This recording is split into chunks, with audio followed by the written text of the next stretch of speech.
আমরা কি করে বুঝবো যে আল্লাহ তাআলা আমাদের ভালোবাসেন? কিভাবে বুঝবো যে তিনি আমাদেরকে পছন্দ করেন, ভালোবাসেন? এটা বোঝার কিছু সিস্টেম আছে। এক নম্বর সিস্টেম হচ্ছে আপনি জাস্ট দেখুন যে আপনি নিজেকে কোন কাজে ব্যস্ত রেখেছেন। আপনি আপনাকে কোন কাজে ব্যস্ত রেখেছেন, আপনার লাইফস্টাইলের দিকে তাকান। লুক অ্যাট ইউর লাইফস্টাইল, আপনি নিজেই বুঝে যাবেন।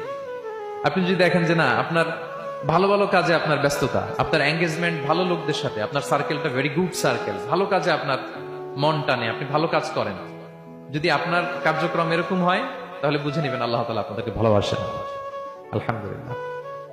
আর যদি দেখেন না, যত আকাম কুকাম আছে ওইটার সবার আগে আপনি, যেই কাজে আল্লাহর ক্রোধ আসে, আল্লাহ রাগ হয়ে যান, যেই কাজ ইসলামে করার নিষেধ, যেটাতে তার অসন্তুষ্টি, ওই কাজে আপনার এঙ্গেজমেন্ট, ইনভলভমেন্ট, আপনার সার্কেল গুলাও এরকম, তাহলে বুঝে নিবেন আল্লাহ ভালোবাসা, এই মহা সৌভাগ্য আপনার